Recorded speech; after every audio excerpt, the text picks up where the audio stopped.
I welcome you all on the occasion of this special lecture by Professor Asanga Tilakaratne. And I request Professor Shrikanta Bahulkar, the Honorary Secretary of the Institute, to introduce him as well as the topic.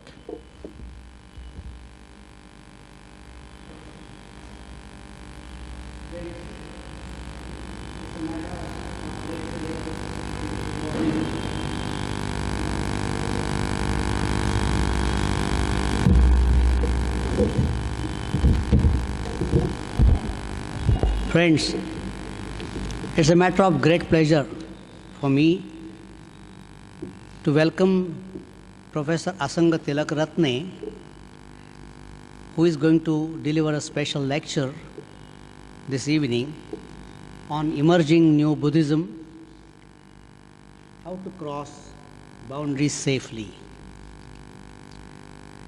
Professor Asanga Tilakaratne is the senior and chair professor of Pali and Buddhist studies and founder, head of the Department of Buddhist Studies at the University of Colombo, Sri Lanka. Most recently, he served as the Kensei visiting professor at the Department of Pali, Savitribai Phule, Pune University. Professor Tilakaratne is here from the beginning of September until this evening. I learned tomorrow he will be leaving for Colombo. So we took this opportunity to invite him and to give a lecture. I think it is his first visit to this institute. Professor Tilakaratne has published both in Sinhala and English more than 100 papers on Buddhist studies. Of his more recent academic works, one of them, Theravada Buddhism, The View of the Elders, was published in 2012 by University of Hawaii Press in the series of Dimensions of Asian Spirituality. He also co-edited with Professor Oliver Abenayaka 2,600 years of Sambuddhatva, Global Journey of Awakening, also published in 2012. This is a work covering the history and current status of global Buddhism of all three traditions. In 2002, Professor Tilakaratne founded Sri Lanka Association of Buddhist Studies, SLABS, an academic and professional organization of Buddhist scholars in Sri Lanka, and continues to serve as its joint secretary. In 2003, he founded, with a group of academics and professionals, Damrivi Foundation, a government-registered, not-for-profit, voluntary organization for economic, social, educational, and spiritual development, and continues to function as its founder chairman. I welcome Professor Tilakaratne. I also welcome Professor Mahesh Devkar of the Department of Pali and my colleagues at the Department of Pali and all of you. And as a token of our love and respect, I request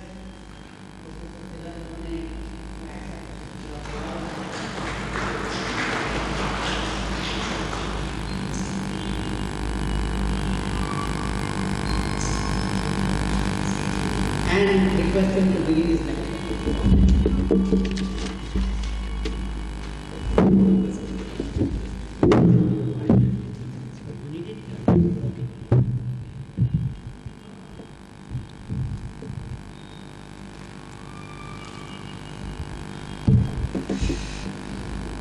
Well, you don't get roses everywhere.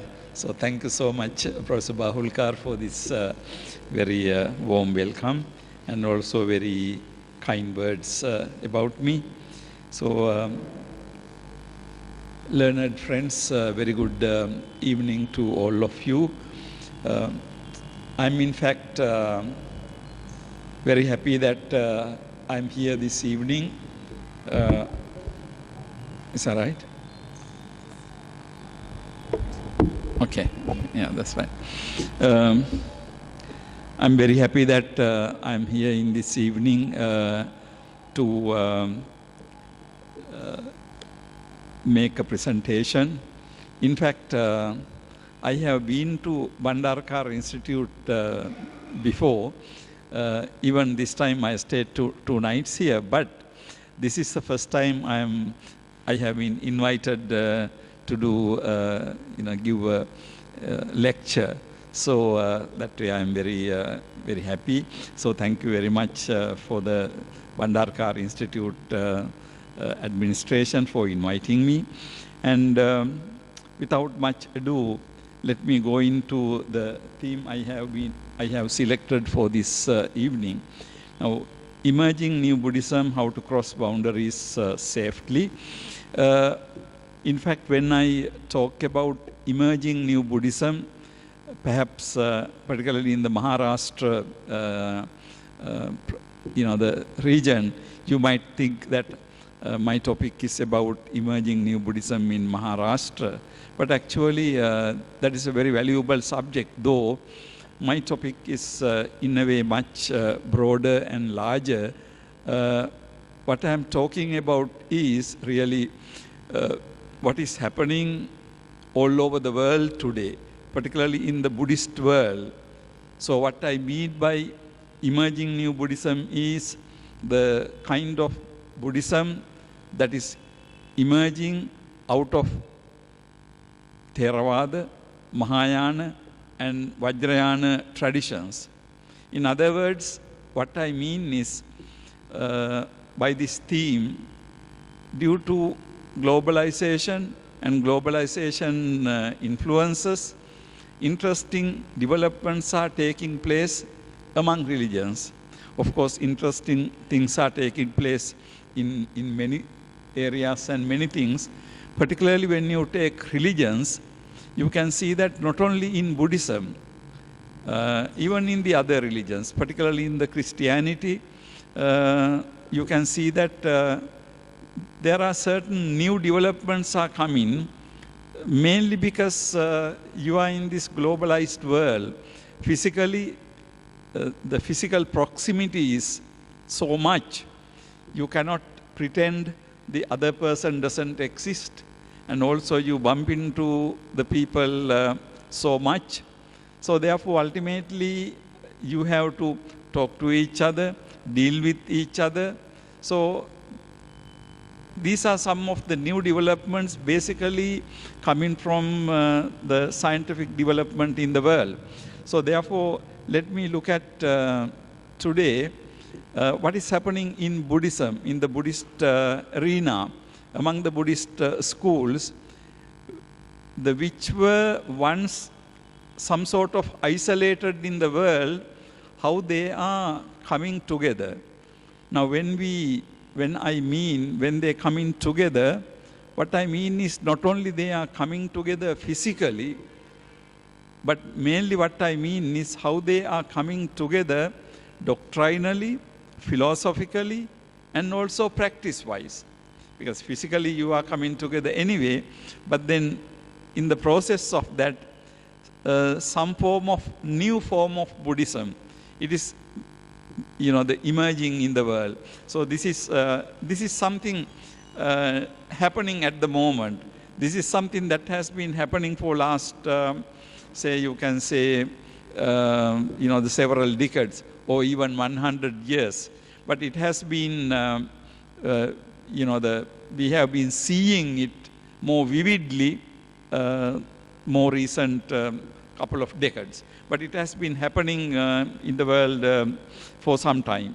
So therefore, emerging new Buddhism is something new phenomenon. How it is happening is what I'm trying to discuss. Now, when we look at the basic Buddhist divisions, Theravada, Mahayana, and Vajrayana, we know that initially it was only one tradition, although it was not called Theravada at that point. but it was basically what we call today Theravada tradition. And subsequently, we know within 100 years, there were many schools rising from that. And then gradually, we know in Indian soil, the Mahayana tradition started after about 200 to 300 years. The Mahayana started gradually. Now, of course, then what we call today Theravada and Mahayana got separated. Particularly doctrinally, we know that it is basically based on the idea of Arahant and the Bodhisattva. So, based on this doctrinal and other developments, I'm not going to go into, the deep into the doctrinal history of these matters, because what I would like to concentrate more is coming later. But just to give you the basic background, this is how it started. And then in the Mahayana, you can see that while they develop a separate identity gradually, they try to incorporate all so-called Hinayana traditions within their fold by interpreting the three modes of enlightenment as an example for the Buddha's Upaya Kaushalya. Now, gradually, there was the Arahant ideal, there was Pratyeka Buddha ideal, and then there was Samma Sambuddha ideal. So these three were called, in a way, three ways of attaining enlightenment. You attain enlightenment as an Arahant, you attain enlightenment as a Pratyeka Buddha, individual Buddha, or you attain enlightenment as Samma Sambuddha. Something very interesting took place within the Mahayana tradition. What they did was actually incorporated all these three traditions together, but then they maintained that Arahant ideal and also Pratyeka Buddha ideal were really the instances of Upaya Kaushalya, skill in means of the Buddha.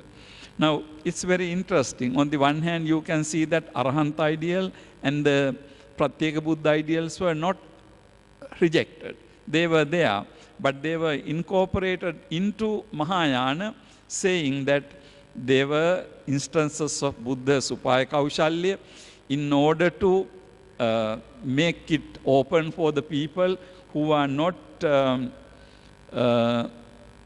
capable enough, so that they can begin with Sravaka Bodhi or Arahanthood, or they can become Pratyeka Buddha, but finally they can become Samyak Sambuddha or fully enlightened one. So this very interesting development that happened you can see that in the Lotus Sutra, Saddharma Pundarika Sutra, you can see that this development is taking place. So ultimately it is the Buddhayana, it is the Ekayana, but of course within this Ekayana you have Arahant ideal and also the Pratyeka Buddha ideal as steps that are basically meant for people who are not fit enough to directly follow the Samma Sambuddha or fully enlightened path. When we see this, we can see that, of course, the traditions are not rejected, but incorporated.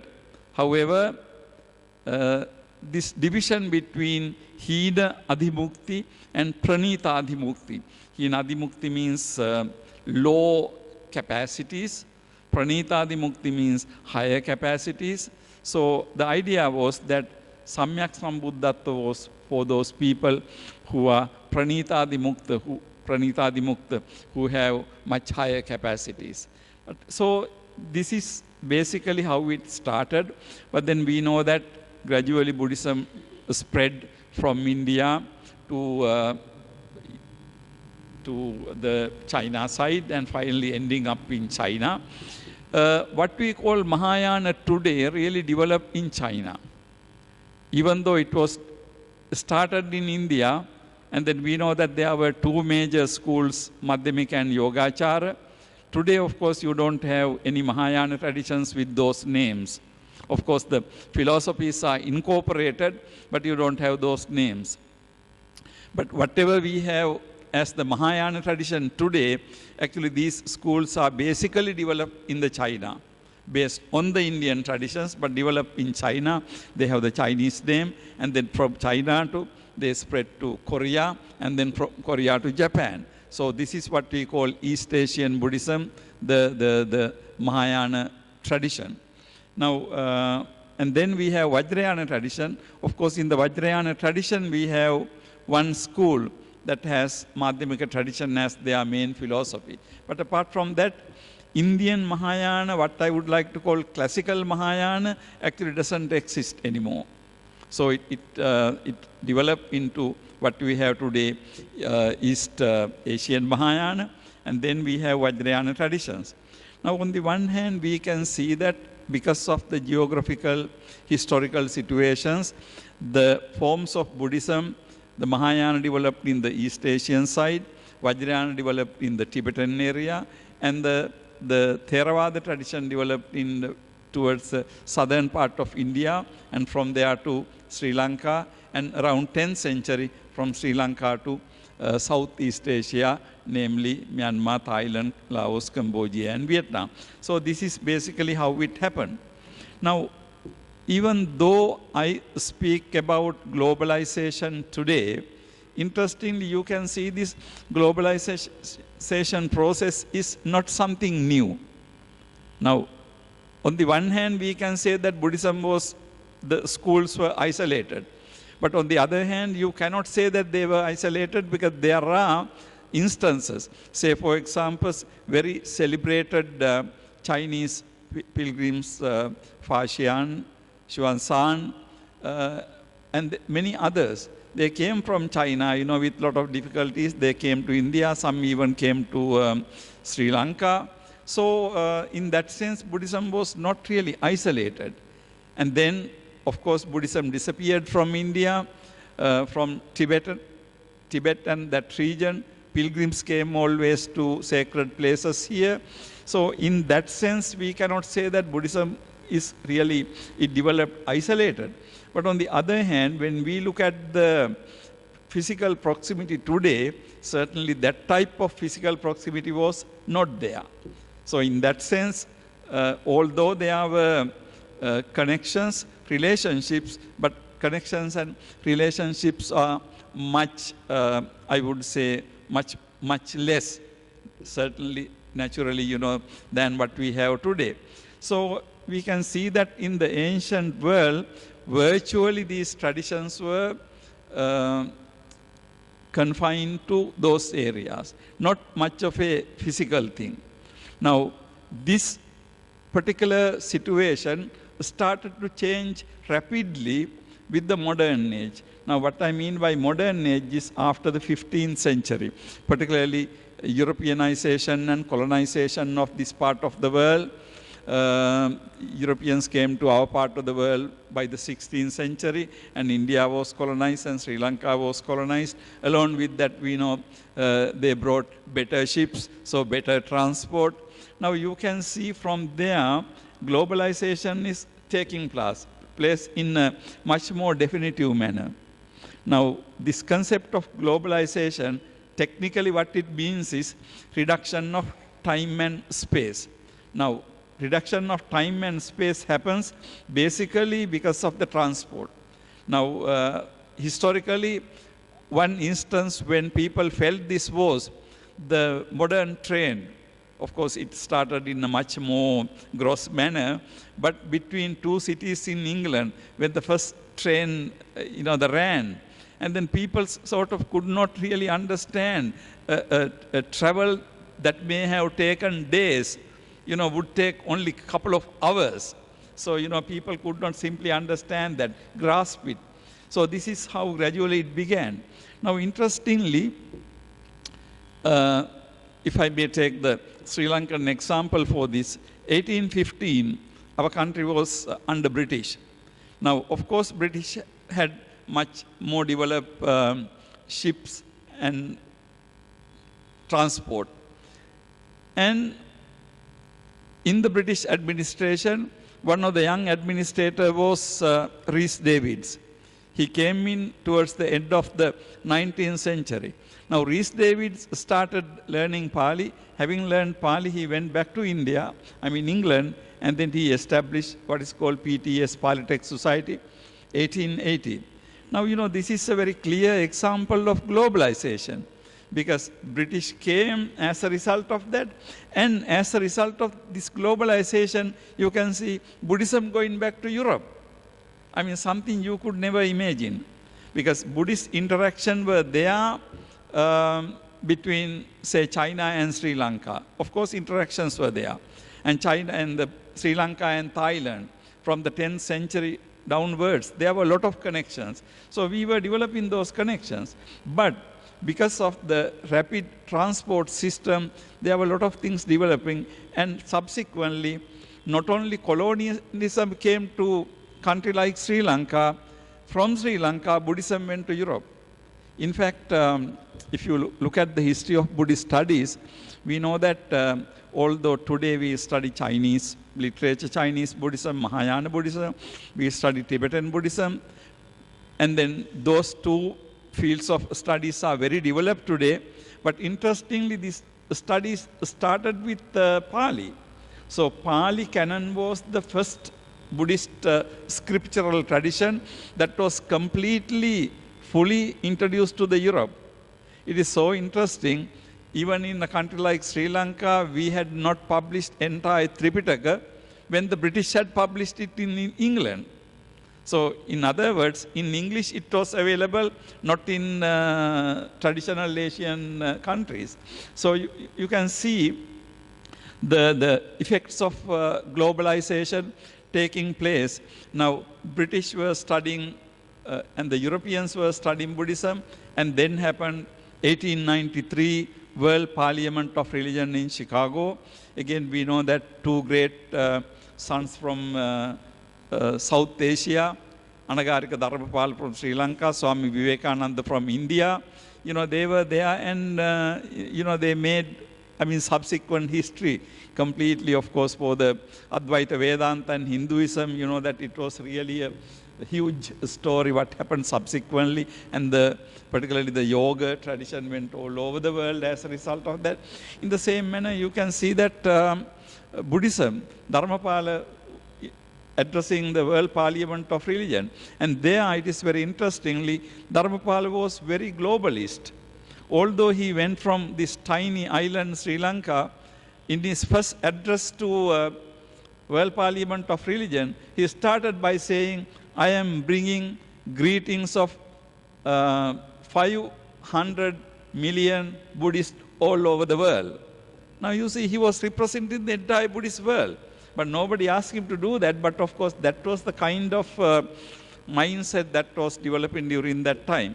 So you can see that by the end of 19th century, this globalization process taking place. Let me take you back to a little bit into history, and then I will come back to the modern period and understand what are the characteristics of this emerging Buddhism, what I would like to call. Now we can see, what we see is Buddhists of the various parts of the globe coming together. One early effort was Henry Steele Olcott. Yes, thank you. Henry Steele Olcott. He came in 1880s to Sri Lanka. I think many of you know the story how he happened to come to Sri Lanka, because during that period there was a lot of Christian and Buddhist debates. Having read the report of one of these debates, Henry Steele Olcott came to Sri Lanka. He was a theosophist to begin with, but of course he embraced Buddhism. He took 5 precepts in Sri Lanka, became a Buddhist. He did something very interesting, who compiled a manual identifying what he thought to be the doctrines and traditions shared by all Buddhists. Now this is very interesting. This is happening by the end of the 19th century. Around 1880s, Henry Steele Olcott wanted to develop something which are common to all the 3 Buddhist traditions. Now, in fact, in Sri Lanka, we had only Theravada Buddhist tradition. We had very occasional visit of some Tibetan monks, very rarely. And then we, of course, had Indian scholars visiting Sri Lanka. But for a person like Henry Steele Olcott, now you can see that he is coming from United States. He is coming from outside. For him, these three traditions, he wanted to see what are the commonalities of the three traditions. Now, in a traditional Buddhist country, a person would not get this idea really. Because you are in your small, like if you take Sri Lanka, it's a very small place. We are an island, so we are not connected to any other country. And then India, Buddhism was non-existent. And other places, due to many reasons, Japan, there was Buddhism, but of course they were not coming out as Buddhists. But here you can see that Henry Steele Olcott, American national, now his language is English. He is bringing this new outlook. So what he did was very interesting. And then at some point in India, in fact, he held some kind of gathering of different Buddhists. He got the approval of one most venerable Hikkaduwe Sumangala. By that time was the chief, the educated monk in Sri Lanka. He went through it. He got his blessings, and I don't know whether he published that, but he compiled this document summarizing and getting the points of three traditions, the commonalities. Now, Henry Steele Olcott came to Sri Lanka end of 18th century. By that time, Anagarika Dharmapala was young person, of course, educated in a Christian school, very, very wealthy and high family in Sri Lanka, and also very well versed in use of English language. So Anagarika Dharmapala functioned as the translator of Henry Steele Olcott. And then subsequently, Anagarika Dharmapala and Henry Steele Olcott, of course, broke away. They had some, the ideological differences. But interesting thing is Anagarika Dharmapala was kind of groomed, to be a future Buddhist leader, basically by Henry Steele Olcott and also Madame Blavatsky, who accompanied Henry Steele Olcott. Now, Anagarika Dharmapala is a very interesting figure. Now, he went to 1893, he was sent to, as a Sri Lankan representative to World Parliament of Religion. And then along with Henry Steele Olcott and Madame Blavatsky, he went to India and he went to Buddha Gaya. And when he saw the situation in Buddha Gaya, he got so disheartened, just to see what is happening there. So he started this movement to save Buddha Gaya. Because when when you go from India to see where the Buddha attained Buddhahood, you expect, such a serene, huge place. But instead, what he was finding was, the basically Hindu shrine. So he could not really accept that. So virtually, he dedicated his entire life for that. However, Anagarika Dharmapala was man of many sides. So on the one hand, he was trying to revive the culture and religion in Sri Lanka. And on the another side, he was trying to revive Buddhist tradition in India. At the same time, he had also a lot of ideas about Western Buddhism. Now, he is the one who started 1916, what we call London Buddhist Vihara.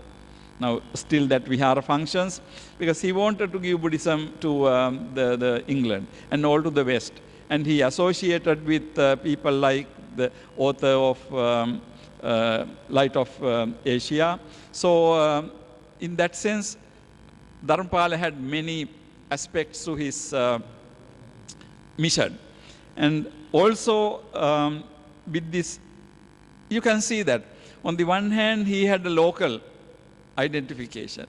He was working to uplift the Sri Lankan culture. But at the same time, he was working in India, and he had this vision about India and the Buddhism, and also he was thinking about Europe and working, sending missionaries and starting. So he had this both local and global vision. And interestingly, Anagarika Dharmapala's one of the followers was Gunapala Malalasekara. Now, Gunapala Malalasekara is, when he was living, he was the professor of Pali and Buddhist civilization in Sri Lanka University. He was a pupil of Mrs. Rhys Davids, and Pali was his subject.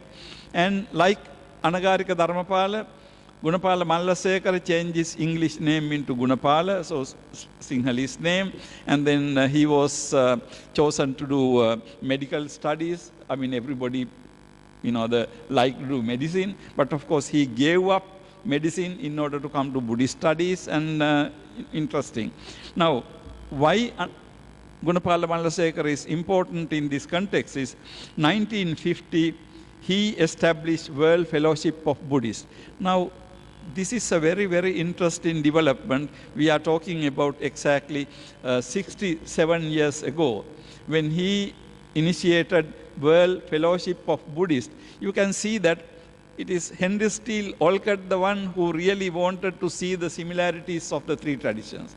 And then Anagarika Dharmapala came under the influence of Henry Steele Olcott. And Gunapala Mallasekara is coming under the influence of Anagarika Dharmapala. And then for him to start World Fellowship of Buddhists, Gunapala Mallasekara's vision was that there are more things for Buddhists to come together than for them to be separated. You see? Now, this is very interesting because usually traditional Buddhists try to see themselves as very much, unique group of people that has nothing to do with each other. And this, you have to understand this. In a religion, sometimes your own dissenting people are treated with much more suspicion than other religious people, right? Now, it's the same thing. If you take Christianity, they will be more comfortable perhaps with Buddhists, but not with Roman Catholics, with Protestants, right? So you are within the group and you are dissenting within the group. Now, this is a kind of peculiar religious mentality. So within the Buddhist tradition too, a Buddhist may be comfortable with dealing with completely a totally different religious person because then you know that they are different.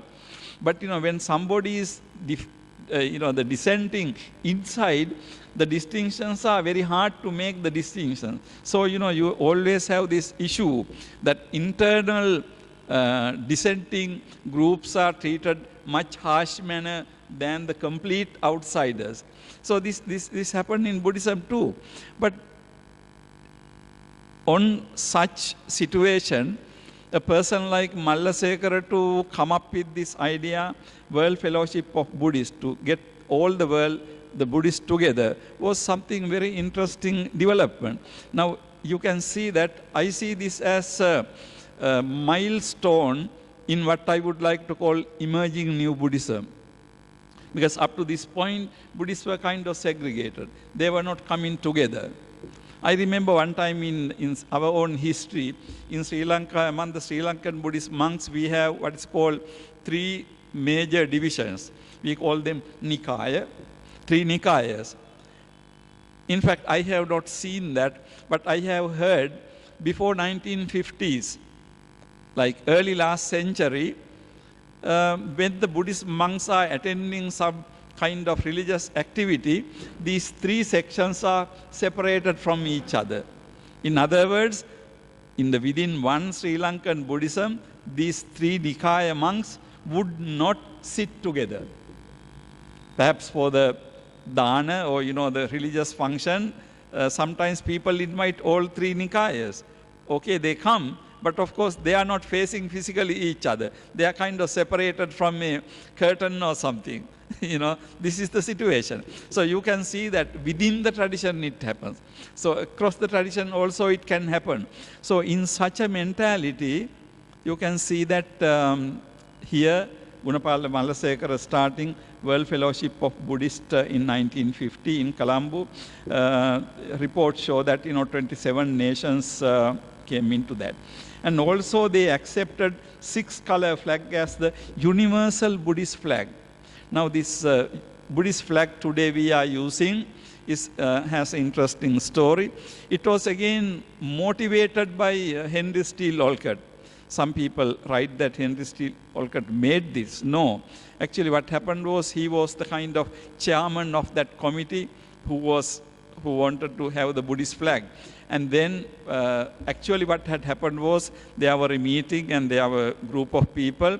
So they had asked, okay, everybody to come up with their ideas about Buddhist flag for the next meeting. So people came with different ideas. One, Mr. Pujita Gunawardena, came with the idea of, the 6 colors of 6 rays of the Buddha that was accepted as the, the Buddhist flag. So therefore, Henry Steele Olcott's role is to facilitate it. But the Buddhist flag itself is a concept of this Sri Lankan gentleman. However, you can see that that particular flag was accepted as the Buddhist flag all over the world. Now here again you can see that when you have a one flag for all the traditions, again you can see that all the traditions are representing themselves as Buddhist. So they have this particular general symbol to represent them. So this I would consider, this 1950 incident, that beginning of World Fellowship of Buddhists, and also approving the Buddhist flag as the universal Buddhist flag. Of course, subsequently there were other things like, the Vesak Day, and even the term Vesak has been accepted by others. So we have that, so that I would consider to be a very important thing. And then we have establishment of World Sangha Council. That happened in 66. Next one, please. Establishment of World Sangha Council. The Buddhist monks of the 3 traditions coming together. Now this is again a very interesting thing. World Fellowship of Buddhists was basically organized and conducted by lay people. But of course, there were Buddhist monks. However, in 1966, you can see all the Buddhist monks belonging to the 3 traditions coming together and establishing World Sangha Council. Now, again, this is a very interesting thing, because if you take the Buddhist lay people have only cultural differences. But if you take the monks, bhikshus, you can see that there are differences more than mere cultural differences. They may be differ in their traditions, they may be differing in their ways of dressing, and also they may have certain differences in their Vinaya-wise. However, interestingly, although these differences are outside, if you go deep into the tradition, in fact, there should be no reason for the Buddhist monks for not getting together, because even though there can be differences about the dharma, Buddhist monks all over the world have the same Vinaya. Vinaya Pitaka is the same. Of course, the differences are very minor. If you take major precepts called 4 Parajika, 13 Sanghadisesa, these are common to all the Vinaya traditions. Differences are only from minor things. But today, if you take Tibetan tradition and Mahayana tradition, basically they are following the Dharmaguptika or Mula Sarvastivadi Vinaya, and then the Theravada Vinaya for the Theravadins. Now, if you take Dharmaguptika Vinaya and Mula Sarvastivadi Vinaya and Theravada Vinaya, you can see the differences are very insignificant and minor, right? Only change that happened was in the around 12th to 13th centuries in Japan. There was a movement, of course we know in the Japanese history, ultimately Buddhist monks getting married and raising families. Now that was really a big departure from this Vinaya. But again, that doesn't mean that entire Japanese Buddhist tradition became, this type of, other sections like Zen Buddhist traditions, and others remain. But one large Buddhist tradition started this, the married clergyship. And it was, in fact, a development only in Japan. It did not happen in China. It did not happen in Korea. Actually, it happened in Korea between 1910 and 1940. During these years, Korea was under Japan. So Japanese Buddhists, by kind of, their power, they introduced this into Korea. So it does exist in Korea. But of course, it's not a very, of course, they are doing all right. But it's a very, very recent development in Korea. So traditionally, it is only in Japan. Apart from that distinction, basically you can see that the Buddhist monks are very much together. Now, interesting thing is, when you look at this emerging new Buddhism, of course, if you look at what are the obstacles, now on the one hand you have Theravada, Mahayana and Vajrayana, but on the other hand you have the monastic tradition, there are different Vinayas. Although the way you observe the Vinaya appears different, actually Vinaya remains the same. Certain changes have taken place. For example, how the Mahayana Buddhist monks would publicly behave would be different little bit from how the Vajrayana Buddhist monks behave. And, both will be different from the Theravada, how the Theravada Buddhist monks behave. But, those are very, very minor differences. For example, one minor example is, taking a meal after the midday. Now, basically, taking a meal after the midday is not supposed to be done by Buddhist monks. But Mahayana tradition and the Vajrayana tradition has adopted. But, they have adopted this in a very simple vegetarian meal. That is how they observe it. And then the Theravada tradition has not changed it, so they don't usually. Of course, that doesn't mean that they don't take a meal, but of course, Vinaya-wise, of course, they are not allowed to. So you can see that, but this is, although in the eyes of the ordinary people, this could be looking very big. Actually, that's not a big issue. Because whether a monk has, the meal after midday, it's not a huge Vinaya issue in the Buddhist Vinaya Pitaka. So there are some minor differences of that sort, but that doesn't mean that, these monks are different. So Vinaya tradition, we can, I think, deal much more easily. But when you take Dharma, of course, Mahayana tradition and the Vajrayana tradition, you have certain differences. Again, the differences are about what kind of goal and what is the degree of the goal and how you achieve that. But if you take the basic Dharma analysis, Four Noble Truths, Pratitya Samutpada, Trilakshana, these things go all across the tradition. So you can see that differences are more cultural, differences are more regional. So, when you look at seriously the chances for the Buddhist monastic organization to get together and, working together is very promising in that sense. So, you can see that, these things happening all over the place. However, coming to more recent times, coming to like 1970s, of course, from the 60s to 70s to 80s, we know that geopolitical situation in the world was changing, particularly there were economic reasons, there were social reasons, and particularly along with in the Buddhist region, there were certain very important historical development taking place. For example, one is Vietnam-America War, 1960 and 1970, around that period.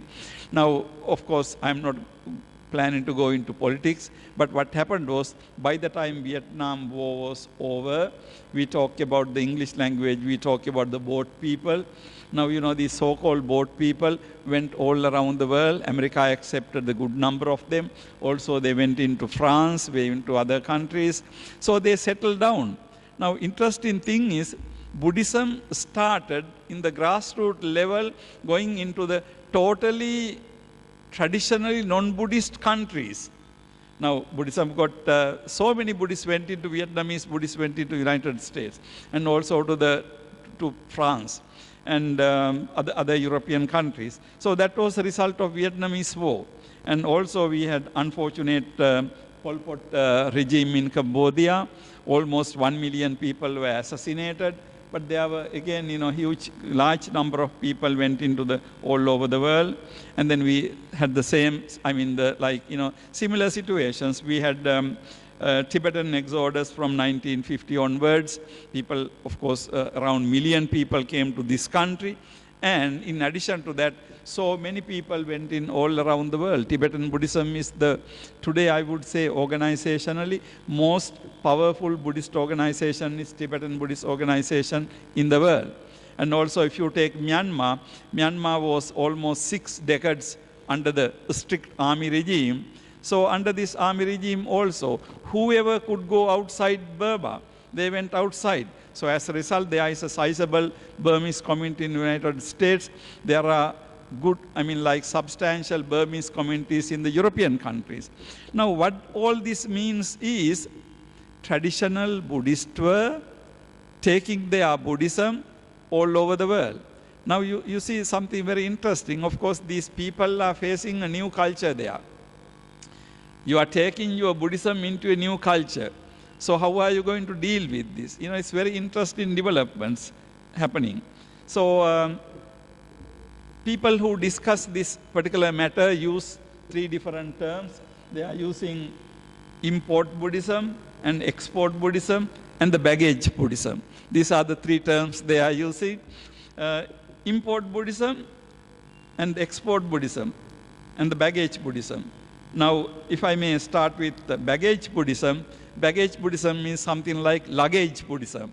Like when you go from your country to other country, you take your whatever you need. Among these things, you always take a Buddha statue, Dhamma books, and then the stanza books. So this is the Buddhist, when they go from their country to foreign country, they take Buddhism with you. They take Buddha statues. Naturally, every Buddhist, I remember when I was studying as a graduate student in University of Hawaii in America, I had a good number of Vietnamese families, friends with me. They told me something very interesting, because there are a good number of Vietnamese Buddhist monks in the United States and Europe.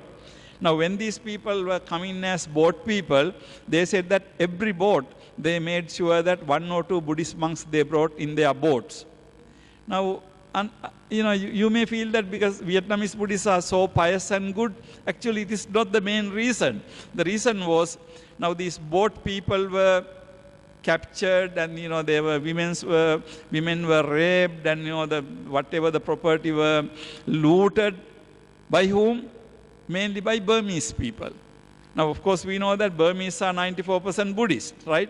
So what they did was, when these Vietnamese people take 1 or 2 monks right in the front of their boat, these Burmese Buddhists, although they are rogues, they will not attack those boats. They will attack only boats where there are no Buddhist monks. So, this is the story I was told. And Venerable Kusala is also here, but, so it's very interesting. So, somehow or other, the result was that there were a lot of Vietnamese Buddhist monks ended up in United States, because every boat, they carried Buddhist monks for their protection. But of course, along with them, Buddhist monks came, they established Buddhist monasteries, and usually, as usual, it is the Buddhist monks, who take care of their own community. I myself used to teach sometime in one of the Dhamma schools run for Vietnamese children. So they are trying to do, establish their tradition, practice their Buddhism. It's very interesting to see when you go to these countries how they are doing. So this baggage Buddhism is something very interesting, because you take Buddhism with you. And then the export Buddhism is you send, sometimes traditional Buddhist countries have these learned monks, they are monasteries, they train Dharmadutas and they send to these countries. And then the third one is the import Buddhism is, sometimes the Buddhists in those countries invite their own monks. For example, suppose a Sri Lankan Buddhist community goes to Australia, they get established, and then they want to have a Buddhist monk for their religious activities. So they invite a Buddhist monk from Sri Lanka. Same thing if the Burmese Buddhists go to some country, and there is a good group and large group, they want a Burmese monk for their religious activity. So they invite a Burmese monk from Burma. Same thing with Thai Buddhist monks. Now if you look at United States, there is about, I don't have the exact calculation, about 100 Sri Lankan Buddhist monasteries in United States. Only Sri Lankan. I'm not talking about Thai, Chinese, Tibetan. Of course, Tibetan is the largest group. If I talk about the Theravada Buddhist, Burmese, Thai, Cambodian, Laos, the monasteries are there. Only Sri Lankan monasteries are about 100 Sri Lankan monasteries in the United States. Now, all these are what like to call import Buddhism, because the Buddhist group get together, 50, 60 families get together, they rent a house, and they agree to pay the rent, and they invite a Buddhist monk. Now you can see that the interesting thing is Buddhism is being practiced in the non-Buddhist situations. I mean, the things are quite different. Of course, these changes can be minor, but even though they are minor, they can be very different from the traditional Buddhist countries. I will give you one simple example. Like, say, usually Buddhists provide the meals for the monks. So the practice is we prepare the meals at home, and then we take it to the monks, to the monastery, just before 12 o'clock, around 11:30 or something. Now imagine a situation, a place like Los Angeles, where you live about 100 kilometers away from your monastery. You have to come in a freeway or expressway. I mean, in a weekday, how can you do that? Usually it is impossible to come in a weekday from your workplace. So what the Buddhist Los Angeles will do it, they cook the dana, cook the meal previous day. And after their work, in the night, they bring the meals to the temple. And of course, temple has a refrigerator. You put this meal in the refrigerator, ask the Buddhist monk to use it for the meals next day. I mean, this is how it happens. But of course, you are not there to check whether the monk will consume the meal very same night or next day, or you don't know. But of course, the trust is that you give the dana for the next day, but you take it in the previous day evening. However, Vinaya-wise, it is very interesting. For a monk, cannot store cooked food in his monastery. That is prohibited from the Vinaya, right? But then in a situation like United States, you can't do that, because people can't, really bring your dana by 11:30 in the daytime. So they bring it in the previous day night. So you store it in the refrigerator. But, on the other hand, you can see that these are not really, these changes don't touch the heart of the religion. They are not philosophically that important. But on the other hand, for the ordinary people's eyes, these things can be something very important. And then some Buddhist monks would, United States, drive their vehicle. And then some Buddhist lay people don't like this. But on the other hand, many people would give them amongst the call, Venerable, come in your car, we will look after, the expenses or something. I mean, it saves 2 trips, because otherwise you have to come from your place, get the monks back, and then again drop them back, and then go 4 trips. But then here you can save 2 trips, and only you can manage with 2 trips, and also less expensive, less time consuming. So people say, Venerable, come in your car.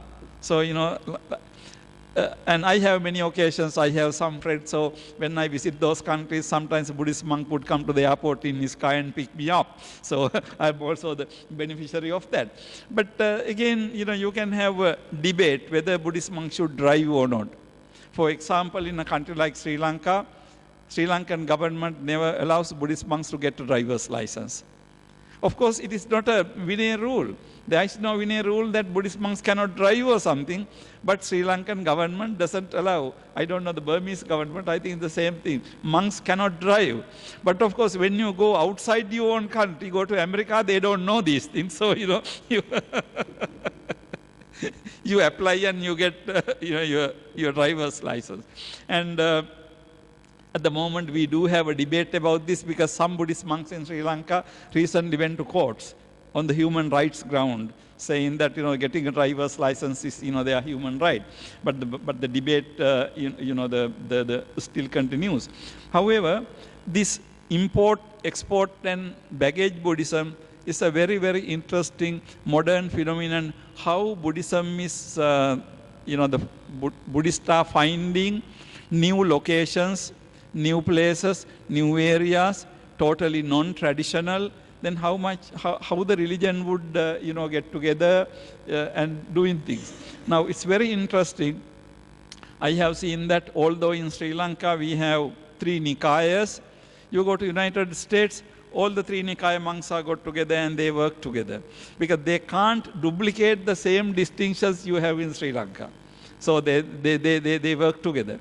Interestingly, not only Theravada Buddhist monks work together, they get together with the Mahayana Buddhist monks, they get together with the Vajrayana Buddhist monks. So all three traditions get together and they work together. So it's very interesting. You can see when you go out of your own limited context, how certain things are changing. Now this is, in a way, this is outside, externally, this is what I would like to call emerging new Buddhism. Right? It was non-existent. Of course, I did not come to the philosophical side of it. I will come briefly to that. But what I am saying is, all these changes are taking place just outside. Somebody could say that these are not even very important. But these are very interesting developments, because those things that are valid in your own situation are not valid anymore when you go outside that context. And also, like if you take the traditional Theravada Buddhist monks dress, chivara. I mean, the way you dress your chivara is not very practical for like hanging on a bus or something to go, or to do some shopping from your both hands or something. So your dress is not very practical. Now, in that sense, the Chinese way of Buddhist monks' way dressing is more practical, because their two hands are free. Unlike our Theravada monks. They can do shopping, or they can go in the bus hanging to the pole, things like that. Now you can see again, Theravada Buddhist monks sometimes start wearing the way the Mahayana monks. Of course, they are the Theravada monks, but their dress can be looking like Mahayana dress. I know that Venerable even Walpola Rahula, he was a very learned Buddhist monk from Sri Lanka. I think at some point he was wearing, but of course when he comes to Sri Lanka, he wears like traditional way. But when he was in France, he was wearing like Mahayana monk, because it is more practical, because he has to cook his own meal, he had to go and do shopping and all these things. So you can see that this emerging new Buddhism is kind of getting a uniform manner. Now, this is interesting even in our lay society, our society, because of the globalization, our dress has become kind of universal, right? We are Sri Lankan or Indian or whatever, we look like anybody like American or anywhere, because as a result of globalization, and particularly if you look at the women, their dress is, highly influenced by what is happening in America or Europe or something. All the new styles are coming because of the TV. So you see these things are happening in the society in general, and these things are happening with the monastic organization also. So in a way, the positive thing is you are no longer separated by these, small minor things as you were used to be separated in your own field, because emerging new Buddhism, Buddhists are coming together as, the one uniform group. So this I would consider to be the outside manifestation. Of course, I don't say that these are very, very important, but to the onlooker, these changes are very important, because you can see that how Buddhist monks have changed. So when we look at the more deeper philosophical Dharma side, it's even more interesting. Now, if you look at emerging new Buddhism, particularly you look at His Holiness Dalai Lama. Now, interestingly, Dalai Lama is a representative of the head of the Tibetan Buddhism. And even in Tibetan Buddhism, Dalai Lama is the head of the Gelugpa Buddhist tradition. But listen to what he says, or read what he writes. Can you say that he is right in Tibetan Buddhism? Or can you say that he is giving speeches really on hardcore Tibetan Buddhism? Not that he doesn't, but very often when he addresses an international gathering, his Buddhism is ultimately the basic Buddhism. It's neither Vajrayana, nor Mahayana, nor Theravada. Right? It ultimately goes to the very basic fundamental things. So, His Holiness Dalai Lama. A similar example is Thich Nhat Hanh, this Vietnamese Buddhist monk, who is again world known all over the world. So Thich Nhat Hanh, he is originator of this concept of interbeing, and also he was one of the key figures in what we call socially engaged Buddhism. All these things. Now, if you take Pratitya Samutpada, Pratitya Samutpada is neither Theravada, nor Mahayana, nor Vajrayana. It is the basic teaching of the Buddha, and then you apply the principle law. Now, this whole concept of interbeing is emphasizing the dependently arisen nature of human reality. So everything is interconnected. So he is talking about, for example, environmental pollution, and trying to show that environmental pollution is not something limited to particular country or particular society or particular geographical area. When you pollute the environment in one place, it pollutes the entire world. So you can't pollute somebody else's environment. Like, in a lot of rich countries, they will come to poorer countries and establish their industries so that, the air pollution is to the other. But of course, ultimately, the same air pollution will come to the entire world. So interbeing is, something like that. And so you can see that philosophical level, also this is happening. And I will give you another very interesting example. It is the Upasampada for Bhikshuni Buddhist nuns.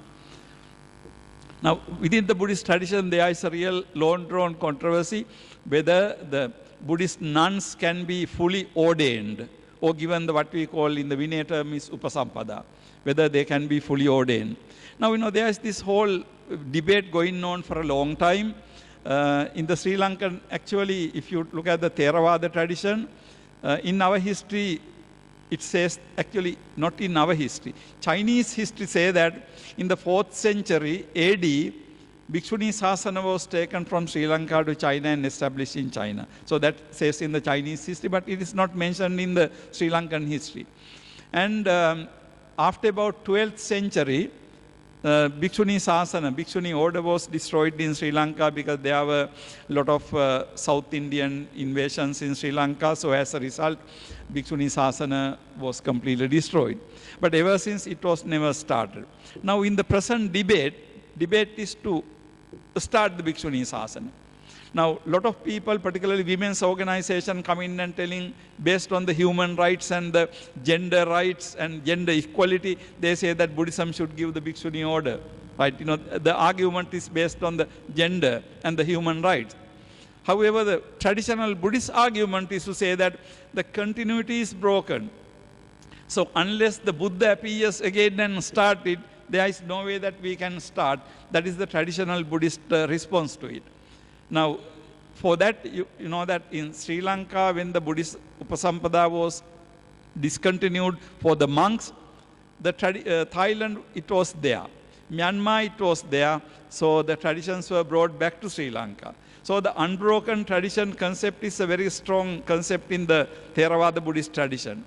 So that is why when the Sri Lanka lost it, we borrowed it from Thailand and Burma. And when the Thailand and Burma lost it, they borrowed it from Sri Lanka. So like that, there were back and forth, give and take tradition. But they say that there is no existing Bhikshuni tradition in the world, Theravada world, so Bhikshuni Sasana cannot be exist. Interesting thing is, then somebody can raise the argument, what about the Mahayana? Now, Mahayana nuns also have the very similar Vinaya, as I said earlier. And then, according to Chinese history, Chinese Mahayana was started by really Sri Lankan Theravada nun. If we accept that history, we can say that Chinese Mahayana is really originated in Theravada. However, traditional Theravada monks don't want to accept that. They say that is Mahayana. Somehow or other, within Sri Lankan tradition itself, there were some other monks. I mean, this is the standard view, but there were some other monks who were sympathizing it. So in 1996, interestingly, Theravada and Korean Chogyam order, Buddhist monks and nuns got together and established the Upasampada in, it happened in Buddha Gaya. Now, according to Bhikshuni Vinaya, this Upasampada has to be first gotten from the nuns, and then it has to be gotten from the monks, both, right? So what happened was, the nuns were non-existent. So what they did was, they invited Korean nuns. And the Korean nuns gave the first Upasampada to these Sri Lankan nuns. And then when they came back to Sri Lanka, there was a big monastery in Dambulla monastery. Some of you have visited that Dambulla. That chief monk accepted, and he gave the second ordination and legalizing it. Now, of course, people don't accept it. They say that it is not Theravada. Yeah, it's true, it's not Theravada. But on the other hand, you can argue that it is hybrid, both Theravada and Mahayana, right? I mean, there is no objection for you to have a hybrid Bhikshuni Sasana, right? You can have something like both Theravada and Mahayana. Anyhow, don't take, because I'm kind of sympathizing with it, I'm supporting it, but I know that the Burmese tradition doesn't agree with that at all. So, but anyhow, interesting thing is, why I am talking about this here is, this is a very prime and good example for emerging new Buddhism. Now here, Bhikshuni order started with the combination of Mahayana and Theravada. Now that is a good example where two traditions got together in a very deep Vinaya level. Not like, whether you have your meal after 12 o'clock or not like that. This is much deeper thing. So they got together and they accepted each other's traditions and then established the Vinaya Bhikshuni order in that. So you can see, on the one hand from Dharma, on the other hand from Vinaya, things are happening, and that sort of thing. So I know that I'm passing time, so I will wind up. But what I would like to, the summary of my presentation is this. Now, these, due to various reasons, globalization and economic reasons, social reasons, many reasons, Buddhists are traveling all over the world. Buddhism is being established in the non-traditional Buddhist countries.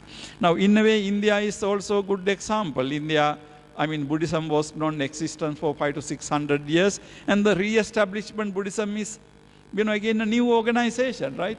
So you are organizing a new manner. So again, you can see that there are certain differences between, although Dr. Ambedkar got a lot of inspiration from Sri Lankan Buddhist tradition, there can be differences. I mean, that's natural. So you can see that this emerging new Buddhism goes across traditions, right? And interesting thing is, obviously you may feel that I am supporting it, of course I do. On this ground, basically today in the globalized world, suppose there is a situation where for UNO, that type of organization, they want to know the Buddhist position of something. Who is going to give the Buddhist position? Now, impression given is Theravada is different from Mahayana, both are different from Vajrayana. But actually, if you take the deeper philosophical level, Buddhists are Buddhist all over the world, then there could be a one organization which can give the, okay, about this is the Buddhist position. For example, Roman Catholic Church would say no contraceptives, no birth control, like, things like that. But what is the Buddhist position? Who is going to give the Buddhist position? Like, of course, I can say this is the Buddhist position, but who am I? I can be say university lecturer, only that.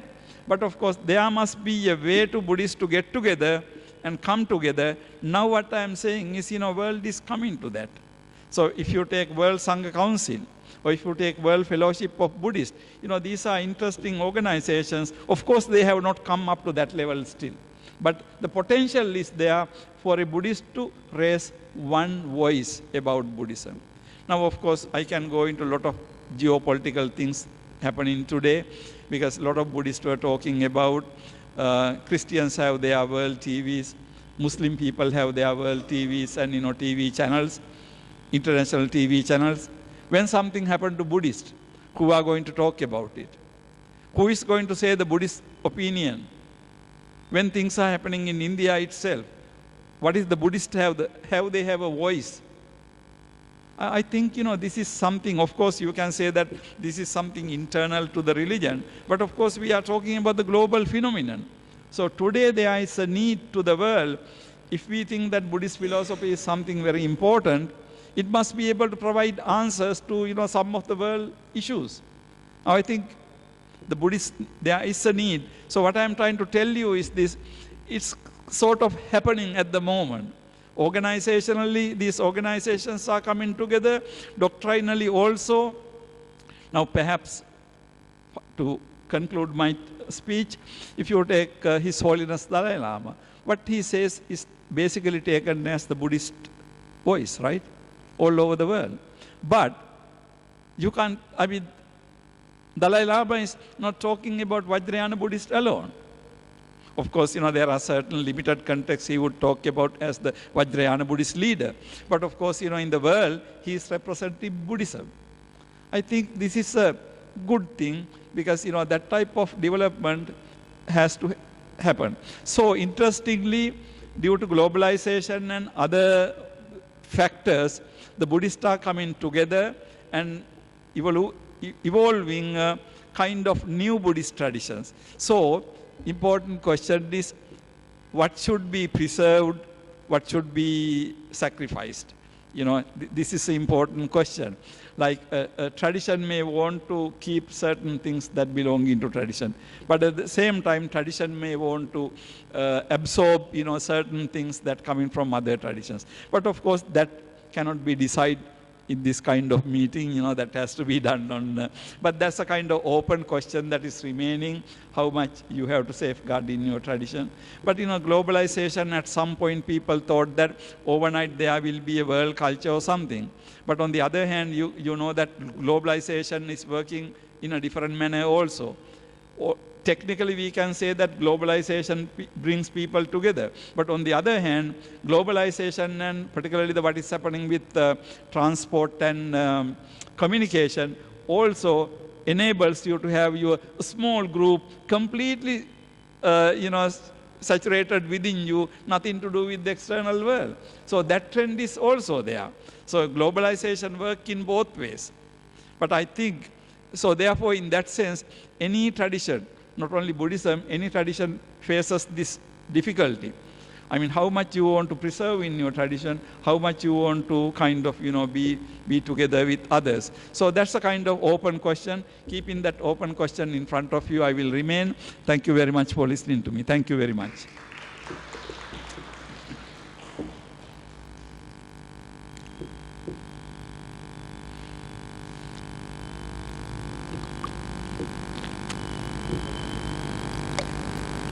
Questions? Any questions?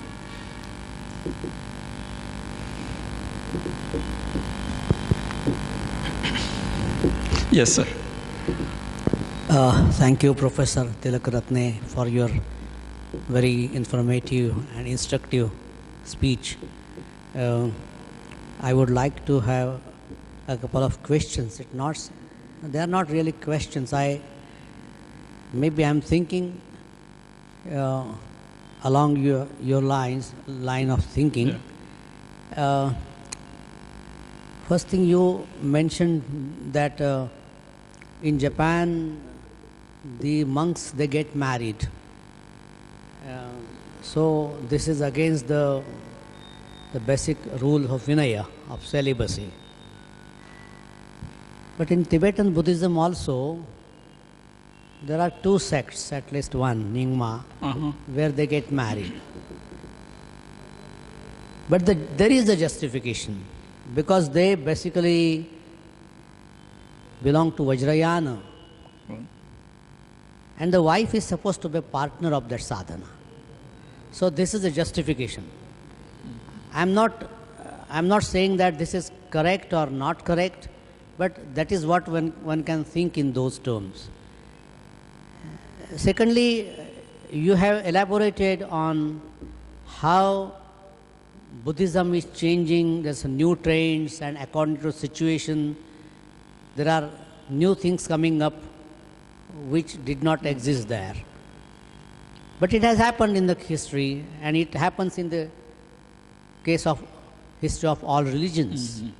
In new situation, you have to adopt yourself according to the new situation in those circumstances.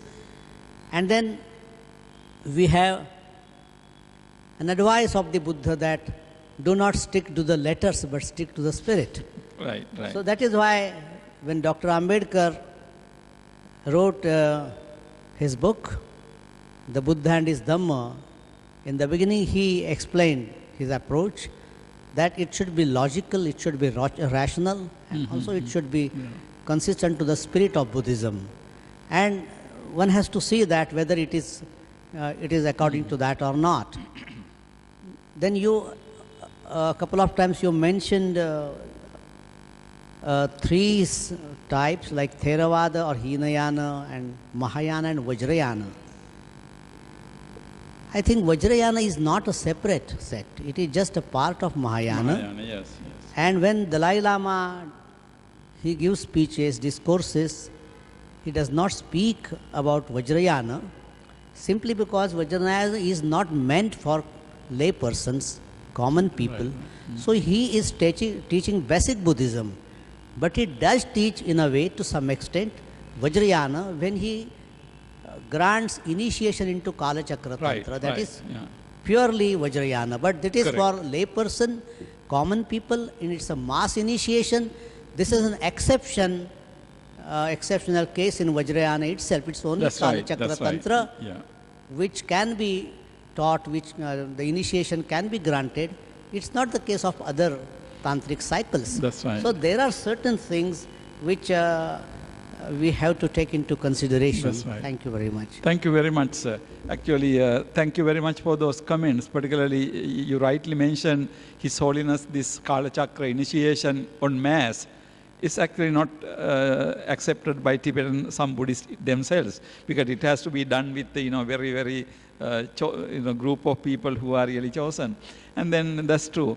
But again, you can see that it looks like His Holiness is, sort of accommodating, certain popular things. But your reference to the Ambedkar's interpretation of Buddhism, I certainly agree that it was really a very rational reconstruction of reinterpretation of Buddhism. But I would think that when you are, I'm not really criticizing Ambedkar here, but when you are introducing as a religion to a popular mass, I think they should have also given due attention to the popular aspects of a religion. I think that is a must, because a religion for the ordinary people is not something 100% rational. Religion is something like something to do with your heart. Like, say for example, if you take Buddhist practice, like on full moon Poya days, we go and light oil lamps in the monasteries. Of course, in all the modern monasteries today have electric light and everything. They don't need oil lamps if it is for just lighting the place. So it is not for lighting the place, but it is a lighting oil lamp is a more like a symbolic thing. So it's not like you light one lamp or something. No, you light hundreds of lamps and you see the beauty of that. So that is the religion there. Of course, you can argue, why do you have to hundreds of them? Maybe you light one lamp as a symbol or something. True, but it is like, if I may give you a very mundane example, how many times would you say, I love you? 1 time, 10 times, 100 times, it depends on. So it's similar thing, because when you deal with human emotions, so I think the Buddhism, new Buddhism introduced by Dr. Ambedkar is really great, but I think at the same time, it should accommodate, according to my feeling, popular aspects of religion also. Popular things should evolve, because religion is not only a matter of brain, it also has a lot of things, heart and the relationships, interpersonal things. Anyhow, it's just my opinion, so.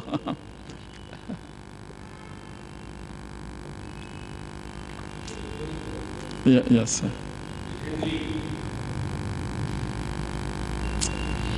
For many years now, Vipassana movement is going on all over the world. I didn't get that, sir. Vipassana meditation movement Vipassana meditation, is going on all over the world. Yeah. And it has introduced a sort of new concept to this all Buddhist Dhamma. So is that he stresses that you can live your life as per the teaching of the Buddha. But as far as you are a somewhat Christian, you are a Hindu, you are a Muslim, or whatever you are, you can be there. You can go on observing your rites and ritual, Tij and Tewar, he says. I mean, festivals and all this, you can go on observing that. But what is important to me is, to the Goenka is, that you live the life of you live your life as per the teaching of the Dhamma. See, he's not asking you to convert to Buddhism. Without converting to Buddhism, you can start practicing the Dhamma. That is what he says. What is your opinion on this movement? Thank you very much for that interesting question. Actually, I should have discussed a little bit Vipassana meditation, but I somehow missed that in my presentation. In fact, this phenomenon of Vipassana meditation, what is happening all over the world, of course, India is very much responsible. Initially, it is from Myanmar, and then Goenkaji started meditation from Mr. Yuba Kim, and then he brought it to India, and of course from India it went all over the world. Now it's very interesting in a way, your kind of public popular affiliation or your name board, whether you are a Buddhist or Christian or whatever, we can say that doesn't really matter. But you have to have the right attitude. I think that is the most important thing. But today, I think, sir, what is happening is for many, particularly Westerners and many others, Vipassana is a kind of, you are treating it like a tablet. Take it and swallow it, and you think that you will get results. I think that is the problem of attitudes.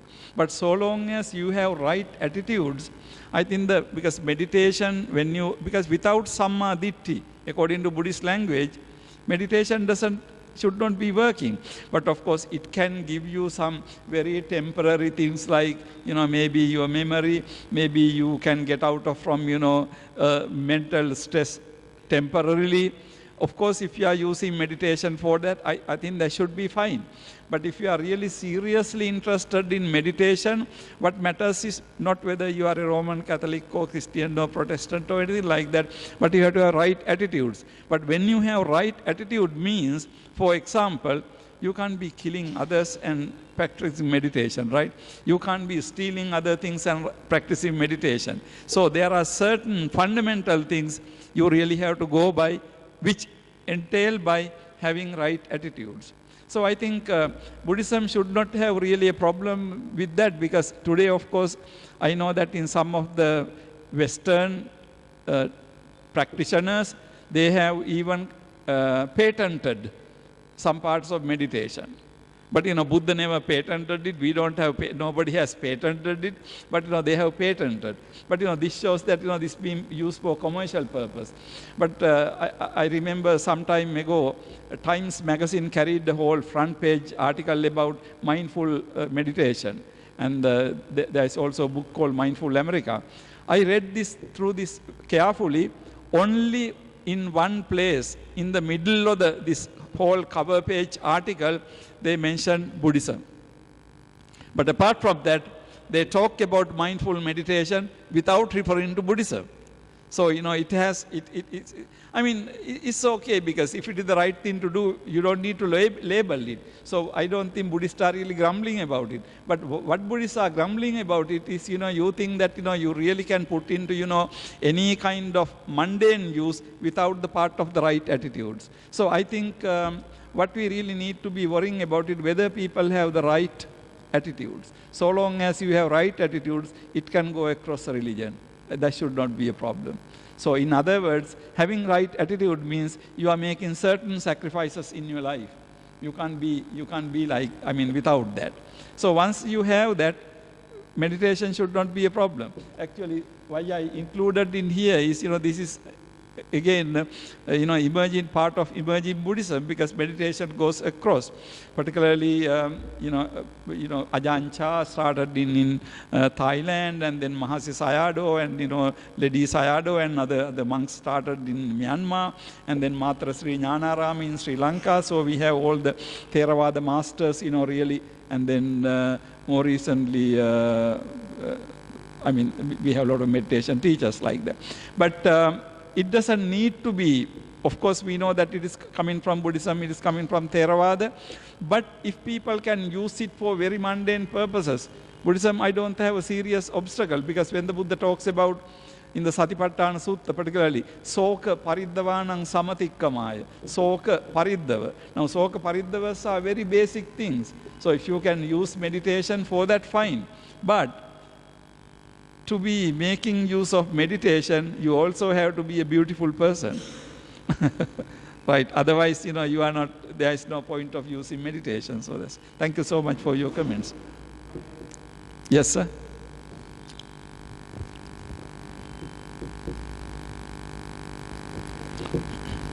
Sir, Dr. Ambedkar, many places has stated that if Buddha was not social, then he was nothing. And he was concentrating on that aspect of social thinking. And from that point of view, he has narrated at many places. So, in popular ideas, what you said, can you just spell that in brief? Which can be, you said, which can be clubbed with the Dr. Ambedkar's Buddhism or Dr. Ambedkar's thinking. Yeah. So, what can be those popular ideas? Thank you. Actually, I'm not really expert on, Dr. Ambedkar's writing so much. But when he said Buddhism is Buddha was a social, say, activist and Buddhism has a social aspect, in fact, it is true. He was telling something very true. Whole point of Buddhism is, like, when the Buddha attained enlightenment, during that time, of course, there were many rishis, sramanas, munis, and, all these people who are worried about, who are busy about with their own salvation. But Buddha make it very clear that his enlightenment is not only for him, but also for the entire world. So in that sense, you can say that Dr. Ambedkar is very right, because there is the social thing. Because Buddha attained enlightenment to give the enlightenment to others. It's true. But actually the point I was driving is little bit different. What I was telling is not only the social service, but the popular aspect of religions for the ordinary people. Because any of us need that, right? Although I'm a university professor, although somebody can be somebody, but in our moments of life, we need some light entertainment sometime, the lightness, and, things like that. So I think the religion must be able to provide that. If a religion becomes totally intellectual affair, of course, it's good if people can grasp it, but ordinary people are not at that level. So I think there must be some very innocent, like if you take traditional Buddhist countries, you go to Sri Lanka during the May Vesak full moon day. All over the place people light lamps. In a way, you can argue that there's a wastage of money and time, but on the other hand, like you go to Thailand, you see this Loi Krathong. So many thousands of lamps are flowing in the rivers. So beautiful to see that. So I think I'm talking about this kind of aspect. They are very innocent. They don't harm anybody. But at the same time, they give you what is called serene joy. I think we need, I'm not expert in Maharashtra Buddhism, but there are more experts on these things. But I think that's an important aspect to be kept in mind. Yes. Yeah.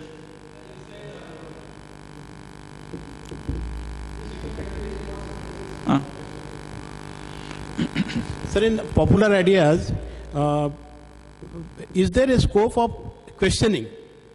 Like sometimes you may say the popular ideas means we have to only listen, not to question. In popular ideas, sometimes or many times, they say you have to only listen, not to question. So if you start questioning, then some of the popular ideas you may think that may not be of much importance of human welfare point of view, or may not be worth accepting. So how do you see the popular ideas? If you question the popular ideas, some of the popular ideas you may think that may not be useful. Okay. Maybe of discardable nature. Yeah. Well, it depends. Like the religion, how it is practiced in a certain level, depends on, the cultures. Like, I would say, if something we incorporate into our life, which is against the say, for example, spirit of Buddhism, then we can say that that is wrong. But if you look at the lot of traditional societies, we can see that ultimately you can trace the meaning. I will give you another example. Again, I know more about Sri Lankan Buddhism. Now, for this Vesak, again, the Buddha's birthday, what people do is, we call it Dansal. That means like Danashala. Like, all kinds of food and drinks and ice creams and you name it, all over the place for free for people. Like, this is a phenomenon you never see people give free things to eat. But on the Vesak day, you can see that everybody is being fed with so much, So the daytime, people go to monasteries. In the evening, people just hit the roads because, everywhere there is things to eat and, the drink and, But then ultimately you can see that it has a connection to the concept of dana. But, but on the other hand, although it is dana, it's very popular. People, the way is very jovial. So, I am talking about that kind of internalization of Buddhist things into. Now, lighting lamp is again Panya Udapadi, Aloka Udapadi. This is the Aloka. Light is the symbol of wisdom. But of course, all those people who light lamps don't know that it is a symbol of wisdom, but they just do it, right? But still, when you incorporate it into a culture, it's beautiful, it's innocent, and it keeps people, those practical things. That's what I mean. Yes.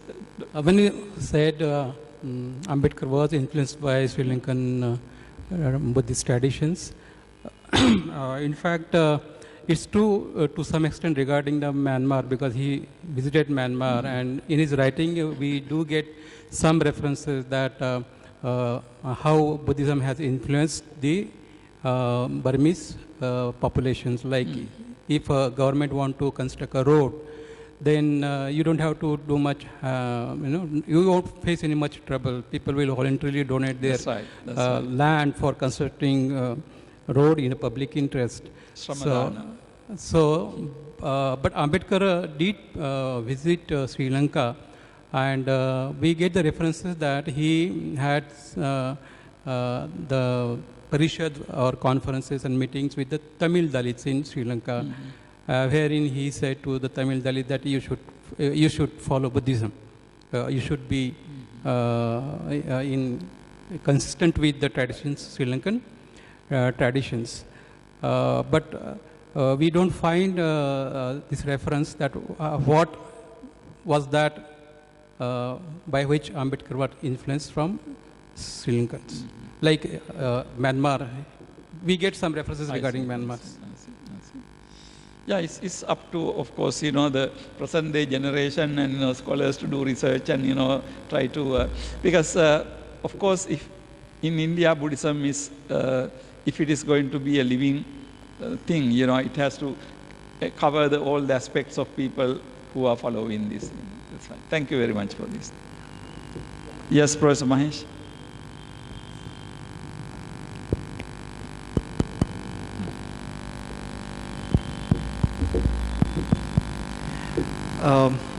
Thank you very much for this wonderful talk. Thank you, sir. There are a few things which I would like to raise here. One thing is, the first thing is actually as a response in a way to the discussion which we are having right now. Okay. It's more as a corrective, I would say, about Dr. Ambedkar's approach to popular religion. I think he was very much aware of this, and in fact, if you see the way he composed the Buddha and his Dhamma, he was very much careful about even keeping that popular aspect of religion in the text. So if we compare it with some of the other writings of very rational people, for example, the way Dharmananda Kosambi presented Buddha's biography, I would say that his approach, Kosambi's approach was more radically rational and as a historical kind of approach which he takes.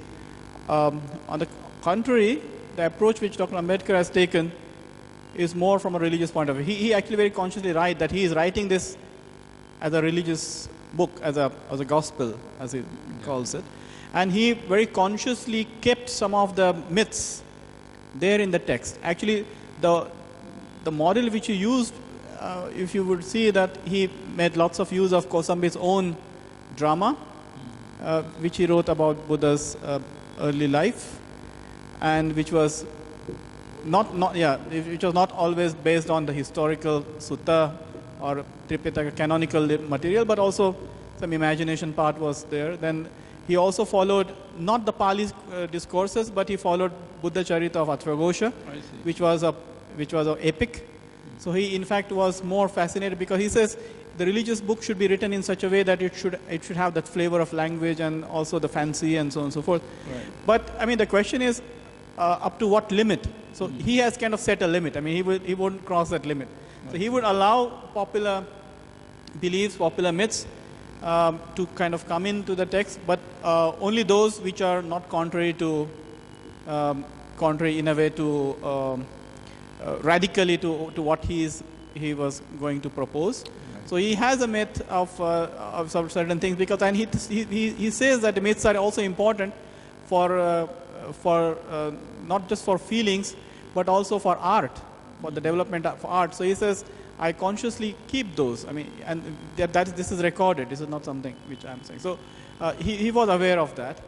In 1950s, now he did go to Sri Lanka and collected the prayers from Sri Lanka. He even asked Mr. Gunatilaka to recite it for him, and he recorded those and brought it back because he wanted to compile a book of rituals, Buddhist rituals for the common people. Now, so he very much cared for this. I mean, what I want to say is that he very much cared for the popular aspect of religion because he was completely aware that religion won't work simply on reason.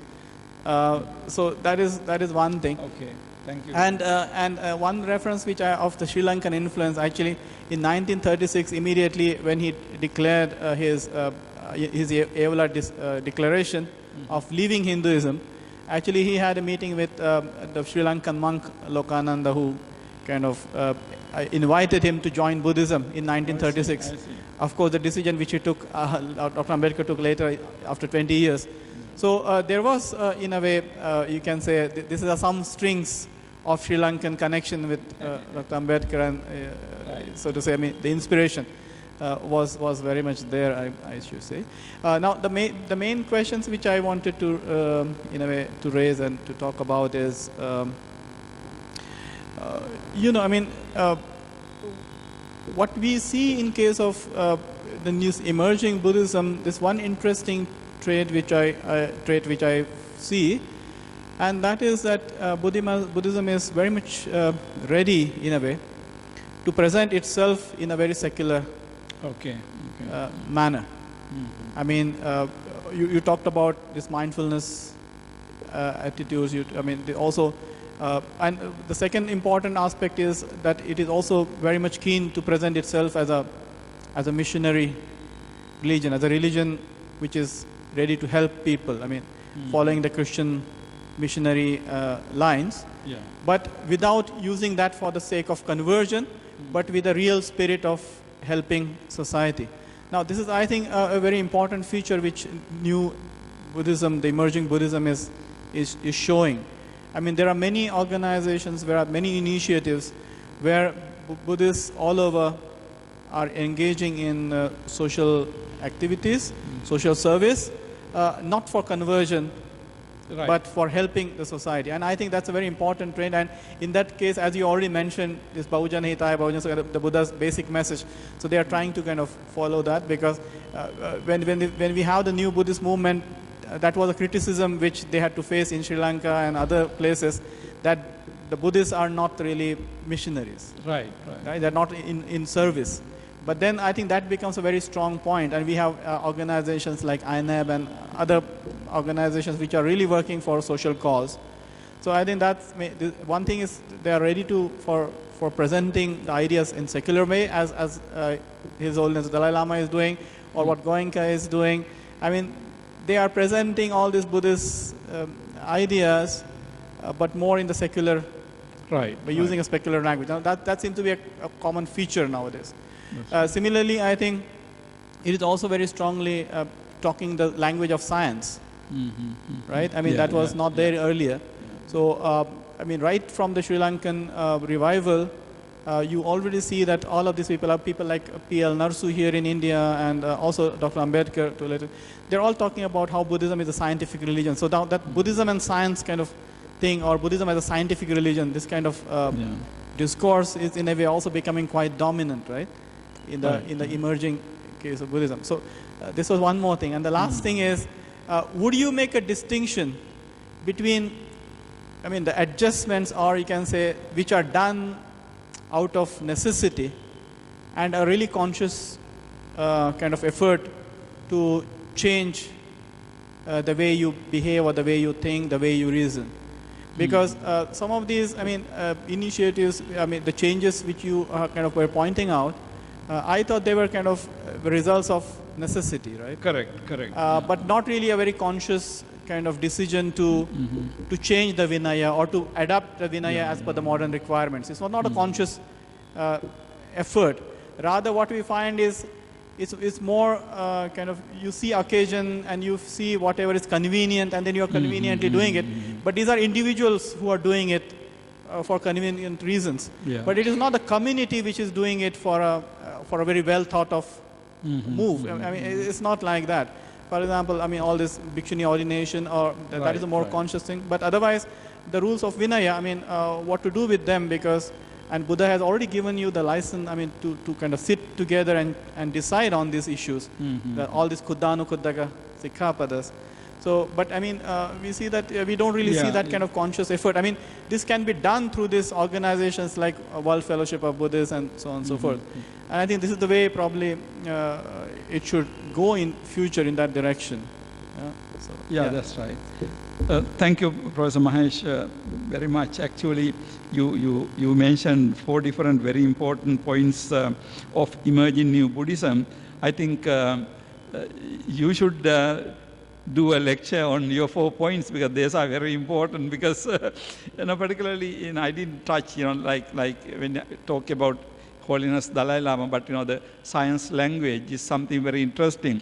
Of course, it is not like cheap thing to say that Buddhism is scientific or something, but on the other hand, going very much deep into cognitive psychology and things like that, and to say it. So thank you very much for pointing. But to your last question, actually the examples I gave were, you're right, they were coming much more out of convenience, more out of the needs and the particular context. And very often they are not really the decisions of organized discussion or anything. Like my example, when some Buddhist monks drive their cars in the road, some don't. But then while, I mean, the Buddhists themselves are kind of double standard, they make use of the Buddhist monks who are driving, but on the other hand, they have more respect for the monks who are not driving. So, it goes like that. But about the second point of that sub-point, that whether there is any kind of conscious or organized discussion about these things, there's something very interesting. Actually, at the moment, Professor Mahesh, I don't see that. Because particularly, if I go back to my example of driving license, the Buddhist monks, leading Buddhist monks and the leading leaders don't like that. But of course, they never get together and form a solid decision to that. I remember when this monk who went into the trial was not given the license, the Buddhist monks issued a statement praising and thanking the motor commissioner of the country. Then I wrote a small piece saying that is completely out of the motor commissioner, because if he draw well, the motor commissioner cannot be not given the license. He should give the license. But whether a monk should go to the driving test has to be decided by. So I pointed out this. But the way is, they were putting the responsibility or the blame on this innocent motor commissioner. But in other words, what is happening is, no, we don't have, at least in the Theravada tradition, I don't see monks getting together and discussing. the major reason I see is because the decision made at the first Sanggayana, they have never changed it. The decision was not to change any rules or not to introduce anything. Of course, a lot of things have changed, but that change has never been made official. So this is the situation at the moment, but who knows? I mean, in future we have to see whether monks will feel that type of need to get together and do certain things. Particularly, at least I have been pointing out in my own discussions, at least monks should get together and discuss something when the monks go abroad. But there must be certain, the things you can relax, because Buddha also relaxed certain things out of Madhya Pradesh, right? So the same thing. But anyhow, at the moment, nothing like that is happening actually. Okay. Thank you, Professor. I'm here to extend a vote of thanks. I express my gratefulness to Professor Tilakaratne for this enchanting lecture, which was delivered in really a lucid manner. Thank you, sir. Okay. I extend my gratitude to the scholars present in the audience. Professor Jyoti is there, Professor Mahesh Devkar, Dr. Manjari Balerav is also in the audience, and there are other guests as well. I thank them all for attending the lecture. I also thank media for timely publicity of the event. Thanks are also due to Dr. Vijay Bedekar and his team in Thane for the live webinar of this event. I thank you all and declare... Yes. I'm sorry. Yeah, Professor Devkar. No, actually, I'm just standing here to present something to the Bhandarkar Institute. Actually, we at the Department of Pali, we have in the Savitribai Phule Pune University, we have launched a new series called Pune Indological Series. And in this series, we have published the first book, which was the course which Professor Jürgen Haneda delivered in the department under the Kensei Foundation Visiting Professorship Program. And the course was on textual editing. And this book now has been published. It is called Edit or Not to Edit. And I would like to offer the copy of this book to the library of the Bhandarkar Institute. So I would like to request Professor Bahulkar to please accept this book on our behalf, and I hope that we would contribute in future in the similar way. And we are very thankful to Bhandarkar Institute for their wholehearted support in all our initiatives. Thank you very much. Thank you very much.